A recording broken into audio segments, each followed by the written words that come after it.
तो चलिए शुरू करते हैं 8वां अध्याय, जिसका नाम है विजेता स्नैप। नाम सुनकर ही लगता है ना कि कोई बड़ी टक्कर हुई है, कोई जीता है। पर सवाल यह है कि कौन और इस जीत की कीमत क्या थी। अब एक सवाल पर गौर करते हैं जो इस पूरे चैप्टर की जान है। जरा सोचिए, क्या हो अगर किसी का सबसे बड़ा दुश्मन, मतलब वो एक इंसान जिससे उसे सबसे ज्यादा नफरत है, उससे ही उस पर पूरी तरह से काबू करने की ताकत मिल जाए। तो कहानी की शुरुआत होती है हॉगवर्ट्स एक्सप्रेस से। यहाँ हैरी पॉटर एक डिब्बे में अकेला छिपा हुआ और जख्मी पड़ा है। सोचिए, ड्रेको मैल्फॉय ने उस पर हमला किया है और वो इस वक्त बिल्कुल बेबस है। और इसकी हालत किताब में लिखा है, उसकी नाक से गर्म और गीला खून निकलकर चेहरे पर बह रहा था। ये लाइनें सिर्फ बताती नहीं हैं, बल्कि महसूस कराती हैं हैरी का दर्द, उसका अपमान और उसकी बेबसी। पर ठीक तभी जब लग रहा था कि अब कुछ नहीं हो सकता, एक कह सकते हैं कि एक अनएक्सपेक्टेड रेस्क्यू होता है। और ये बचाव करने कौन आता है? निम्फेडोरा टोंक्स। वो ना सिर्फ हैरी को ढूंढ लेती हैं, बल्कि एक ही झटके में अपनी छड़ी घुमाकर उसकी टूटी हुई नाक भी जोड़ देती हैं। ये एक पल की राहत है, अंधेरे में एक छोटी सी रोशनी की तरह, जो हमें टोंग्स की काबिलियत और वफादारी की याद दिलाती है। लेकिन ये राहत बस कुछ पलों की ही थी, क्योंकि जैसे ही हैरी उठता है, एक और शायद कहीं ज्यादा बड़ा टकराव दरवाजे पर उसका इंतजार कर रहा होता है। और वो कौन है? Professor Snape. वो महल के गेट पर ही इंतजार कर रहे हैं। और स्नेप का इंतजार करना ये कभी भी कोई अच्छी खबर नहीं होती। उनकी मौजूदगी ही माहौल को एकदम ठंडा कर देती है। स्नेप के पहले शब्द ही जहर में डूबे हुए हैं। वो कहते हैं, वाह वाह पॉटर, तुम तो खुद से कुछ ज्यादा ही खुश लग रहे हो।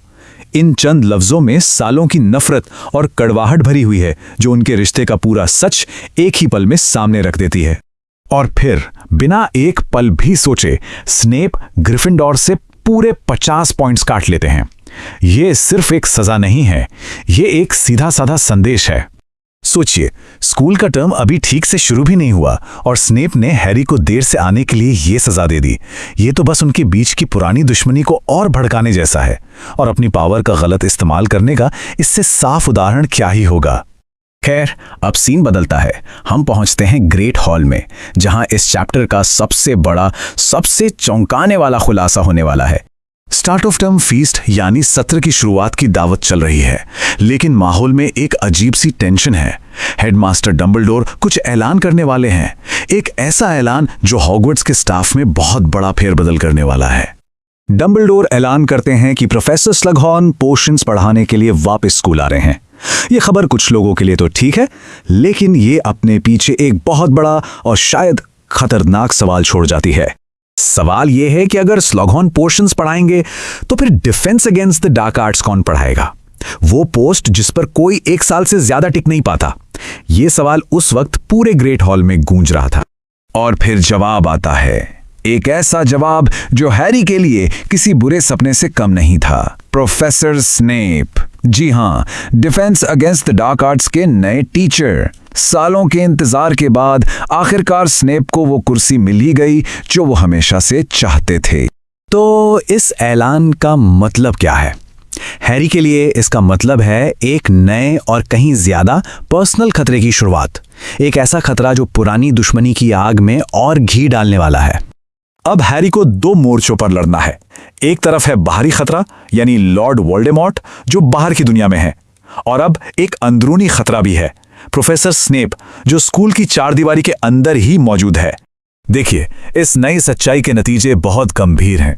अब स्नेप के पास हैरी की जिंदगी मुश्किल बनाने का एक तरह से लीगल हक है। वो क्लास में डार्क मैजिक का इस्तेमाल कर सकता है। मतलब हॉगवर्ट्स अब हैरी के लिए पहले से कहीं ज्यादा खतरनाक जगह बन गया है। और इन सब के बीच जो सबसे बड़ा सवाल खड़ा होता है, वो है डंबलडोर का स्नेप पर अटूट भरोसा। और यहीं पर यह चैप्टर हमें एक बहुत ही परेशान करने वाले सवाल के साथ छोड़ जाता है। क्या स्नेप पर डंबलडोर का यह अटूट भरोसा हैरी के लिए सबसे बड़ा खतरा बन जाएगा? ये एक ऐसी गलती तो नहीं साबित होगी जिसकी बहुत बड़ी कीमत चुकानी पड़े? इसका जवाब तो खैर हमें आगे ही पता चलेगा।